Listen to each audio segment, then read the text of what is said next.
இவங்க பாட்டுக்கு ஒன்று ஒன்றும் பண்ணிட்டு இருக்காங்க. நமக்கு எதுவுமே தெரியாம ஒன்றுமே புரியாம எப்படி சம்மதம் சொல்றது? அமைதியா இருந்தாலும் ரெண்டு பிள்ளைங்க இருக்கு, பாவம் அப்படி இப்படின்றாங்க. நமக்கு கொஞ்சம் கொஞ்சம் ஏதாவது ஞாபகம் இருந்தா கூட பரவாயில்ல.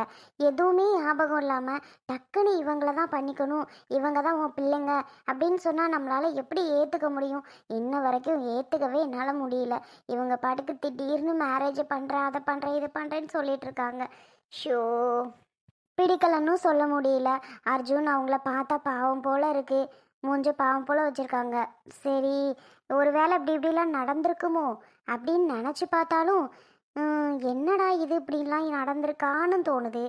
ஏன் இப்படி நமக்கு இப்படி மறதின்னு ஒன்று வந்துச்சுன்னு தெரியல.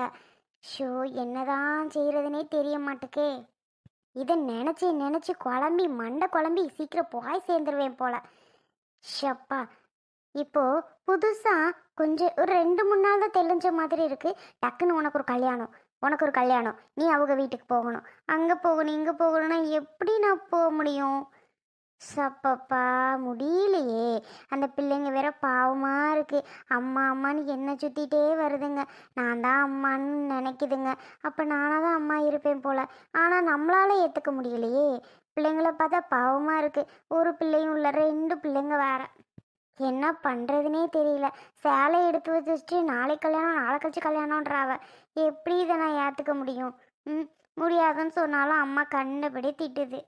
என்ன பண்ணுறதுனே புரியாமல் இருக்கு. சத்யா என்ன தனியே நின்று யோசிச்சுட்டு இருக்கா? போயிட்டு என்னடின்னு கேட்போம். பாவம், அவ ஏதோ திங்க் பண்ணிட்டே இருப்பா போல. சத்யா, என்னப்ல? ஒன்றும் இல்லை சோனி. சொல்லு, என்ன எதை யோசனை பண்ணிட்டு இருக்க? வேற என்ன, நீங்க சேலை எடுத்துட்டு வந்தது அதை பத்திலாம் தான். அதை பத்தி எதுக்கு இப்ப யோசிச்சுட்டு இருக்க? யோசிக்காம என்ன பண்ண சொல்ற? நீங்க பாட்டுக்கு ஒன்னொன்னா ஏற்பாடு பண்ணிட்டு இருக்கியா? நான் யோசிக்காம இருக்க முடியுமா? ஏய், இதெல்லாம் ஏற்கனவே நடந்தது தானே. திருப்பி உனக்கு ஒரு ஞாபகம் அர்த்தத்துக்கு தான் பண்றாங்க, வேற ஒன்றும் இல்லை. புரிஞ்சுக்கோ அதை எல்லாம் முன்னாடி நடந்தது நீ வேணா சொல்லலாம், ஆனா எனக்கு தான் எதுவுமே ஞாபகம் இல்லையே. எப்படி நான் இதெல்லாம் முன்னாடி நடந்தது நான் நினைச்சு பார்க்க முடியும்? நீ நினைச்சாலும் நினைக்காம இருந்தாலும் இதுதான் உண்மை. இங்க பாரு சத்யா, அந்த அர்ஜுன் மாமா பார்த்தாவே உனக்கு பாவமா தெரியலையா? அவரையாவது விடு, பிள்ளைங்களை பார்த்தா பாவமா இருக்கா இல்லையா? அதுக உன்னை அம்மா அம்மான்னு சுத்தி வரும்போது உனக்கு கொஞ்சமாவது மனசாட்சின்னு ஒன்று இருக்கா? இறக்கமே இல்லையா? சொல்லு சத்யா. இறக்கம்லாம் இல்லாம எவ்வளோ அமைதியா இருக்கேன். இறக்கம்லாம் இருக்குதான். என்ன பண்ண சொல்ற? உனக்கு இந்த மாதிரிலாம் நடந்து டக்குன்னு இவர் கல்யாணம் பண்ணிக்கோ அப்படி இப்படின்னு யாராவது உனக்கு சொன்னாதான் அதோட வழி தெரியும் உனக்கு. புரியுது சத்யா, உன்னோட சுச்சுவேஷன் எனக்கு நல்லாவே புரியுது. ஆனா இது எங்களுக்கெல்லாம் புதுசு இல்லை, பழசுதான். ஒன்று நாங்கள் வேற மாதிரி பார்த்தாச்சு, அதனால எங்களுக்கு பழசாதான் தெரியும் நீ மேரேஜ் பண்ணி போனாலும். ஆனா உனக்கு புதுசா இருக்கு. புதுசா இந்த உலகத்தை ஏத்துக்கோ. புதுசா இருக்குல்ல, என்ஜாய் பண்ணு. அவரை பத்தி முன்ன பின்ன எதுவுமே தெரியாது சோனி. எப்படி சோனி ஏத்துட்டு என்ஜாய் பண்ண முடியும்? நான் சொல்றேன்ல, அர்ஜுன் மாமாவோட கேரக்டர் பத்தி நீ கவலையே படாத. நீ எவ்வளோலாம் அவரை டார்ச்சர் பண்ணியிருக்க தெரியுமா? அவ்வளோத்தையும் பொறுத்துப்பாரு, அமைதியா சால்வ் பண்ணுவாரு. சூப்பரான டைப். ஏன் சொல்லப்போனா என்னோட கல்யாணத்துக்கு அம்மா அப்பாவுக்கு இன்ன வரைக்கும் அவர் தான் ஹெல்ப் பண்ணிட்டு இருக்காரு. எவ்வளோ ஹெல்பிங் மைண்ட் தெரியுமா அர்ஜுன் மாமா? அவரை பத்தி நீ போக போக புரிஞ்சுக்குவ. அது மாதிரி புதுசா ஏத்துக்கும் இந்த வாழ்க்கைய. சோனி, இவ்வளோ தெளிவா பேசுற, எப்படி இவ்வளோ புதுசா ஒரு பிள்ளைகளுக்கு அம்மாவா இருக்க முடியும்? மற்றபடிலாம் ஓகே. 2 3 நாளா நீ என்ன பண்ணிட்டு இருக்க? அதுகளுக்கு சாப்பாடு விட்டவும் அதுகளை தூங்க வைக்கும், இதெல்லாம் பண்றீல்ல? இதான், அவ்வளோதான். இதுக்கு மேல என்ன பண்ண போற? சொல்லு. நீ பேசுறதெல்லாம் ஓகே தாம்ல, ஆனாலும் என்னவ்ல ஆனாலும் ஒன்றும் இல்லை. நீ திரும்ப திரும்ப யோசிச்சு திரும்ப உனக்கு உடம்புக்கு தான் பிரச்சனை. எதுவுமே யோசிக்காம நீ பாட்டுக்கு போயிட்டே இரு, அது பாட்டுக்கு வாழ்க்கை தானே பின்னாடி ஓடி வந்துட்டே இருக்கும். நீ சொல்றதுக்கு நல்லா தான் இருக்கு. இப்போ எங்கள் அம்மா அப்பாவும் கூட இருந்துட்டு திடீர்னு அங்கே போய் இருக்கணும், இப்போ மேரேஜ் பண்ணிட்டா கண்டிப்பாக அனுப்பி விட்ருவாங்க. நான் எப்படி இப்படி அங்கே போயிருப்பேன்? 2 டேஸ் மட்டும் இருந்து பாரு, உனக்கு இங்கே வர்றதுக்கு விருப்பம் இருக்காது. அந்த அளவுக்கு அந்த அம்மாச்சி சரி மாமாவும் சரி உன்னை அவ்வளோ சூப்பராக கேர் பண்ணி பார்த்துப்பாங்க. நீ வேணா 2 நாள் கூடலாம் இருக்க வேணாம், 2 நாள் மட்டும் இரு. அவங்க எப்படி நடந்துக்கிறாங்கன்னு மட்டும் பாரு. என்னாப்ல அம்மாச்சி அம்மாச்சின்ற அவங்கள நான் பார்த்தது கூட இல்லை. அவங்க எப்படி கேரக்டர்னு தெரில. நான் எப்படி இப்படிலாம் போயிருப்பேன் புதுசாக ஒரு இடத்துல எதுவுமே தெரியாம? உன்னை உட்கார வச்சு பார்த்துவாங்கள. நீ எதுவுமே பண்ண தேவையில்ல, ஒரே இடத்துல உட்காந்துங்க. ஏன் பாப்பா கூட உங்ககிட்ட தர மாட்டாங்க, அந்த அளவுக்கு அவங்களே மெயின்டைன் பண்ணியிருக்காங்க. அந்த அளவுக்கு அந்த அம்மாச்சி சூப்பரான டைப் தெரியுமா? அந்த மாதிரி கேரக்டர் எங்கேயுமே பார்க்க முடியாது. ஏன் என்னோட மாமியார் கூட அப்படிதான். ஆனால் மாமனார் வேற, ஆனால் என்னோட மாமியார் அவங்களும் அப்படிதான், ஒரே மாதிரி. சரிப்ல. இதுக்கு மேலே நான் எவ்வளோ எடுத்து சொன்னாலும் உனக்கு என்ன பண்ண போற? நீ அதான் புரிஞ்சுக்கணும். நான் எடுத்து சொல்ல தான் முடியும், மற்றபடி நீ தான் யோசிக்கணும். சரியா? சரி வா, நீ தான் நாட்டுக்கோழி ரசம் கேட்ட, வேலை அம்மா ரெடி பண்ணிருச்சு. வா போய் சாப்பிடுவோம். வா போவோம். திருப்பி திருப்பி யோசிக்காதப்ல, இவ்வளோ நான் சொல்கிறேன்ல, பிறகு எதுக்கு நீ யோசிச்சுட்டே இருக்க? சரிப்ல வா. குழம்பு என்ன டேஸ்டா இருக்கு தெரியுமா? இனியா உனக்கு வேணுமா? வேணும் மாமா. உனக்கு வேணும்னா உங்க அம்மா கிட்ட போய் கேட்டு வாங்கிக்க, இல்ல எங்க அம்மா கிட்ட போய் கேட்டு வாங்கிக்க, நான் தர மாட்டேன். மாமா இது தாங்க. ஆனா உரைக்குமே, நான் சாப்பிட்டுக்குவேன். சாப்பிட்டுக்குவியா? சரி சரி, ஆனா என்னைய யார்கிட்டயும் மாட்டி கொடுக்க கூடாது, நான் தான் கொடுத்தேன்னு. சரியா? சொல்ல மாட்டேன். சரி இந்த ஆகாமி. ஆனா உரைக்குமே. பரவாயில்ல. ஓ பரவாயில்ல, அப்ப ஓகே. காமி ஆகாமி.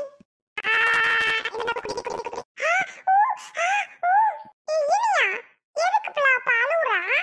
அம்மா உரைக்குது. வாய் வரைக்குது அம்மா. என்ன முன்னாடியே உன்கிட்ட கேட்டோம்ல, நீதானே கூடு மாமா அப்படின்னு சொன்ன.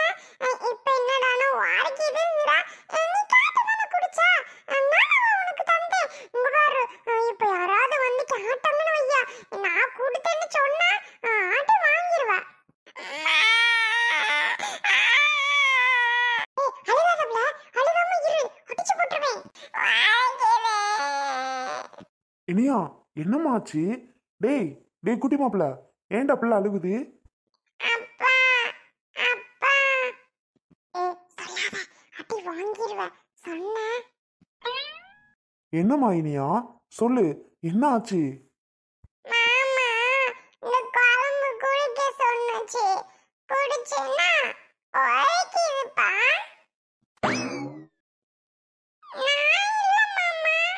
எனக்கு தெரியும்டா, நீ பண்ண வேலையா தான் இருக்கும். சின்ன பிள்ளைக்கு எதை எது கொடுக்கறதுன்னு தெரியாது. நல்ல விவரமா தானே பேசுற, இது கூடவா உனக்கு தெரியாது? அறிவு இருக்கா இல்லையாடா உனக்குலாம்? மாமா இந்த புள்ளதான் கேட்டுச்சு, அப்பவும் நான் உரைக்கும் இனியான்னு சொன்னேன். இந்த பிள்ளை பரவாயில்ல மாமா குடுன்னுச்சு, அப்பதான் மாமா கொடுத்தேன். இந்த பிள்ளைய கேட்கவும் தான் நான் கொடுத்தேன், இல்லைன்னா நான் தந்திருக்க மாட்டேன் மாமா. இனியா நீ தான் கேட்டியாம்ல? அப்பா மாமா தான் கொடுத்துச்சு. மாமா இனிமே தர மாட்டேன். எது எது பிள்ளைக்கு கொடுக்கறதுன்னு அறிவு இல்லையாடா உனக்கு? இனியா போ, அம்மாச்சி உள்ள இருப்பாக, போயிட்டு தண்ணி வாங்கி குடி. சரிங்கப்பா. மாமா என்னாச்சு? அட ஏன் சொல்லி கேட்குற, இந்த குட்டி பையன் இருக்கானே, அவன் பண்ண வேலையால இனியா அழுதுட்டு உட்காந்துருக்கு பாரு. சோனி பாப்பாக்கு என்னாச்சா? சொல்லு மேடம்கிட்ட, மேடம் கேட்குறாங்க. ஏதோ தம்பி ஏதோ பண்ணிட்டான் போல. அவள என்ன பண்ணா? டேய் குட்டி பயல, என்னடா பண்ண அவள? மியா நான் தான் அல்லாத போ, அம்மாச்சிட்டு போய் தண்ணி வாங்கி குடின்னு சொன்னேன்ல, போ. சோனிக்கா இந்த பிள்ளை தான் கேட்டுச்சு, நான் அப்பவும் உரைக்கும்னு சொன்னேன். இந்த பிள்ளை பரவாயில்ல குடுன்னு சொல்லி குடிச்சிச்சு. இப்ப பாரு மாமா வந்தது என்ன மாட்டி கொடுக்குதுக்கா. அப்படியா? ஏமாமா திட்டிங்களா அவனை? அவன் தம்பியை திட்டாமா கொஞ்சமா சொல்ற, அப்புறம் இல்லாத வேலையெல்லாம் பண்றான், பேச மட்டும் தெரியுதுல்ல. சரி மாமா, எங்க உங்க ஃப்ரெண்ட் அருண்? அவன் அந்த போயிட்டு வரேன்ட்டு போனான் சோனி, இன்னும் காணும். எங்க போனாரு? தெரியல சோனி. சோனி போயிட்டு அந்த ரசத்துல கொஞ்சம் கொண்டு வாயேன், குட்டி மாப்பிள்ள குடிக்கிறத பார்த்தா நமக்கும் ஆசையா இருக்கு. இரு மாமா, அம்மாட்ட சொல்றேன். மா அர்ஜுன் மாமாக்கு ரசம் வேணுமா, கொஞ்சம் பவுல்ல போட்டுதாங்க. சொல்லிட்டேன், இப்ப மாப்பிள்ளைக்கு இன்னொன்னு உடனே வரும் பாருங்க. உங்க அக்கா குடிச்சிருச்சா? அவனும் குடிக்கல மாமா, பின்னாடி நின்றுட்டு இருந்தா, அதான் போயிட்டு கூட்டிட்டு வந்தேன், வாடி குடிக்கலான்ட்டு. சோனி உங்க அக்காவுக்கு எடுத்துட்டு வர சொல்லு, பாவம் சோனி அப்பவுமே கேட்டுச்சுல. அதான் வரட்டும் அம்மா, எடுத்துட்டு வர சொல்றேன். சத்யாவுக்காக தானே வாங்கிட்டு வந்தது, அதான். ஏன் உங்க ஒய்ஃப்காக வாங்கிட்டு வந்தா நாங்களே குடிக்க கூடாதோ? அப்படி இல்லை சோனி, நீ குடிக்கக்கூடாதுன்னு இல்லை, கேட்டுச்சு ஆசையா, அதான். ஓ, கேட்டா அவங்க மட்டும் தான் குடிக்கணும், நாங்களாம் குடிக்க கூடாது. அப்படி சொல்லல சோனி. சோனி நீ வேற. ஆமா, அப்புறம் நீங்க எங்களெல்லாம் குடிச்சிங்களான்னு கேட்டீங்களா? உங்க ஒய்ஃபை மட்டும் கேக்குறீங்க. பாத்தியாடி என்னப்ல? பாத்தியா அர்ஜுன் மாமாவா? என்ன இப்போ நாளா குடிச்சேன்னு கூட ஒரு வார்த்தை கேட்கலப்ல, நீ குடிச்சேன்னு தான் கேக்குறாரு. இப்போ அதை புரிஞ்சுக்க. சோனி பேசாம இரு. ஆட அர்ஜுன் மாமாக்கு வைக்கத்த பாரு. இந்தாங்கப்பா. எடி சத்யா, நீ எங்கடி போனீங்க? நான் அப்பதுல இருந்து சோனி சத்யா சோனி சத்யான்னு கூப்பிட்ட முடிவா இருக்கேன். சும்மா பின்னாடி பக்கம் தான் உட்காந்துருந்தோம், பேசிட்டு உட்காந்துருந்தோம். என்னத்த அப்படி பேசிட்டு உட்காந்தியா? குடிப்பேன் தானே கூப்பிட்டேன், சூடா குடிச்சேன்னு கொஞ்சம் உடம்புக்கு நல்லது தானே. சரி சரி அர்ஜுன் தம்பி, இந்தாங்கப்பா, இதை குடிங்க. அவங்களுக்கு கொடுங்கக்கா, நான் அப்புறமா கூட குடிக்கிறேன்.